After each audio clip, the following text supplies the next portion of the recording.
Bonjour à tous, bienvenue sur Téléorus et bonjour à Tahiti qui nous regarde en replay. Aujourd'hui, nous allons faire une petite présentation de ce programme qui est la gestion de l'eau et qui, vous verrez, vous permet effectivement d'optimiser énormément la gestion de votre étude. Alors, tout d'abord, je vais vous présenter quelques lots que j'ai préparés, quelques requêtes de gestion d'études qui vont vraiment vous permettre de retrouver des dossiers presque dont vous ignorez l'existence. Et vous verrez, c'est très très simple à mettre en place. Tout d'abord, ce qu'il faut savoir, c'est que la gestion de l'eau, ça fait appel à ce qu'on appelle des eaux placées. C'est-à-dire qu'on va faire appel à des critères qu'on va rechercher par rapport à ce qui nous intéresse, et on va dire que ces critères sont égaux à, supérieur ou égal, inférieur, différent, note, c'est-à-dire le contraire de présence, par exemple, note, ça veut dire absence, comme ou parmi. Donc, cette première gestion de l'eau que je vous présente, en fait, est très simple. C'est ce qu'on appelait avant la revue de cases, c'est-à-dire les dossiers qui sont sans agenda, sans document, sans rien. Donc, de ce fait, ils sont perdus. Et malheureusement, si vous faites cette recherche, vous remarquerez que ce sont des choses qui arrivent. Alors, comment j'ai fait pour faire ce critère qui est très très simple? Tout d'abord, j'ai testé la présence de documents d'action ou de procédure. C'est-à-dire que j'ai été voir la présence d'un document d'attente d'édition. Donc, j'ai mis note, puisque je m'intéresse là au dossier où il n'y a pas de document d'attente d'édition. J'ai été voir la présence d'un plan de paiement. Pareil, j'ai mis note, il n'y a pas de plan de paiement. Idem pour la présence d'une action. Idem pour la présence d'un document en attente de signification. Par contre, ici, j'ai un critère qui s'appelle absence de procédure automatique. Donc là, bien évidemment, je n'ai pas mis note puisque j'ai déjà la notion d'absence dans mon critère. Ensuite, j'ai rajouté la notion de service puisque j'avais peur d'avoir trop de dossiers. Donc du coup, j'ai rajouté la notion de service. J'ai dit que je ne m'intéressais pas aux dossiers multiples, donc j'ai dit que je m'intéressais uniquement aux dossiers qui étaient différents d'esclaves. Pour quelle raison? Parce que tout simplement, bien souvent, les dossiers multiples ne sont pas agendés, parce qu'ils sont agendés avec le dossier maître. Donc, aucun intérêt de s'y intéresser. Autant qu'à faire, on les exclut. Et pour terminer, toujours pareil, j'avais peur d'avoir trop de dossiers, donc bien sûr, je me suis intéressée au type de dossier normal, puisque les mini-dossiers, en principe, ne sont pas agendés. Et je me suis intéressée, dans un premier temps, au dossier où j'avais un fonds client. Alors, ça, donc, je m'intéresse à un solde de compte. Attention, pour rentrer un compte, il faut faire F9, le rechercher, et surtout pas taper le numéro, qui est donc solde de compte supérieur ou égal à 1. Donc, là, j'ai créé un lot un petit peu restrictif, mais vous verrez, ah oui, pardon, j'ai rajouté le code service égal à 1.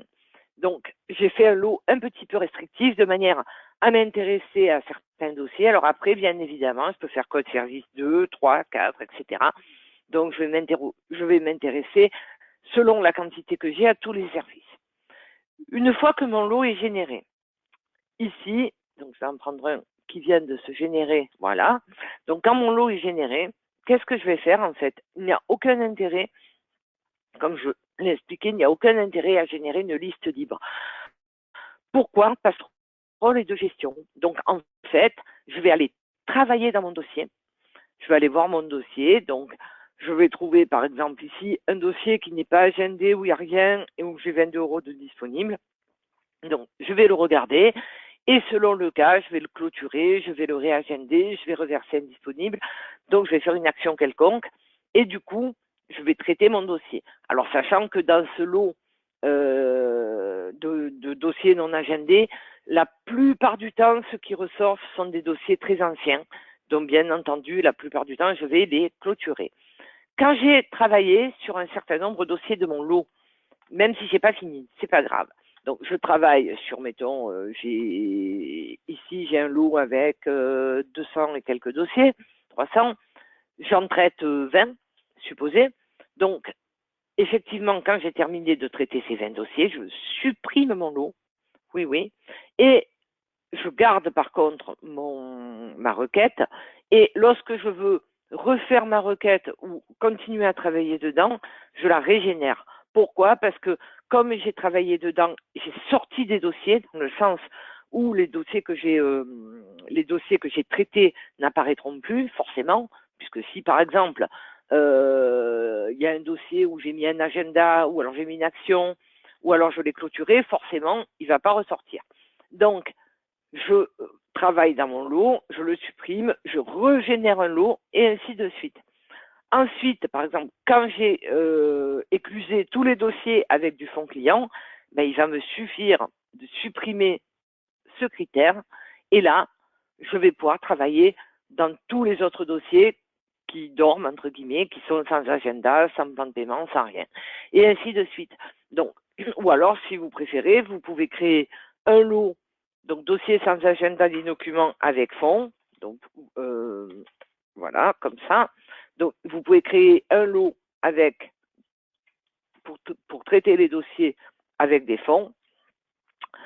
Donc là, vous allez juste rajouter le fonds client et vous recréez le même lot sans ce critère de fonds client, de manière à avoir de ne pas devoir chaque fois supprimer, refaire, rajouter, etc. Donc, vous pouvez très bien dossier sans agenda avec fonds et sans fonds, aucun problème. Autre petit critère qui peut être très très intéressant, alors c'est pareil, c'est du contrôle, c'est-à-dire ça peut être aussi des gestionnaires qui vont l'utiliser pour contrôler que sur leur service, ils n'ont pas il n'y a pas eu d'erreur ou d'omission. C'est la présence de l'article 10. Alors là, pareil, qu'est-ce que j'ai fait? J'ai fait un lot assez restrictif, c'est-à-dire je l'ai fait sur un service, puisque bien évidemment, l'article 10 peut être que sur votre service, je sais pas, du trésor public, eh ben, il n'est pas dû. Donc, c'est normal qu'il n'y soit pas. J'ai dit que les dossiers en AGI, je ne voulais pas les voir, évidemment. Ici, j'ai mis un critère qui s'appelle ONOC, c'est-à-dire présence d'un honoraire calculé paramétré, et j'ai dit note, c'est-à-dire que puisque c'est note, ça veut dire qu'il n'y a pas d'honoraire calculé paramétré. J'ai mis type de dossier, dossier évidemment, et dans un premier temps, j'ai mis solde du compte fonds client supérieur ou égal à 1. Alors pareil, je m'intéresse en premier lieu au dossier où j'ai oublié l'article 10 et où en plus j'ai du fonds client, ce qui est d'autant plus intéressant, puisqu'au moins je vais pouvoir le récupérer tout de suite. Après, dans un deuxième temps, eh bien, je peux tout à fait supprimer ce critère, ou bien pareil, je peux dédoubler ma requête et je vais faire présence article 10 avec fonds et sans fonds, de manière à pouvoir vérifier au fur et à mesure. Alors, sachez quand même, pareil, une fois que j'ai travaillé dans mes dossiers, là, par exemple, ici, j'ai trouvé un dossier avec l'article 10, bon, c'est pas beaucoup, un dossier avec l'article 10 qui n'est pas mis. Une fois que je l'ai mis, il ne rentre plus dans les critères. Donc, je supprime mon lot et évidemment, la prochaine fois, il ne sortira pas. Tout l'intérêt, donc, c'est effectivement que ce soit des lots dynamiques qu'on refait au fur et à mesure et surtout pas des lots sur lesquels on va travailler à partir de listes. Ça ne sert à rien puisque si on exporte ce genre de lot sur une liste, il est déjà périmé au moment où elle est exportée. C'est-à-dire que si par exemple j'ai contrôlé la présence d'article 10, le programme m'a sorti 50 dossiers, j'ai fait une liste, mais entre-temps, un gestionnaire s'est aperçu que dans un des dossiers, il n'avait pas mis l'article 10, donc il a rajouté, forcément, le lot, il est déjà faux. Donc, c'est vraiment des lots qu'il faut faire à l'instant T pour contrôler ces dossiers à l'instant T. Il ne faut surtout pas faire de liste avec, sinon ça n'a pas d'intérêt du tout. Donc ça va vous permettre effectivement, vous voyez, de faire du petit contrôle. Donc, pour la suite, nous continuerons sur des lots effectivement très intéressants au niveau du contrôle des dossiers, du contrôle de la gestion, qui vous permettra d'approfondir un petit peu. Et on verra aussi l'export sur les listes libres, mais ceci est une autre histoire. Donc, je vous souhaite une excellente soirée. Et puis, je dis au revoir, portez-vous bien. Et je salue Tahiti qui nous regarde en replay. Au revoir à tous.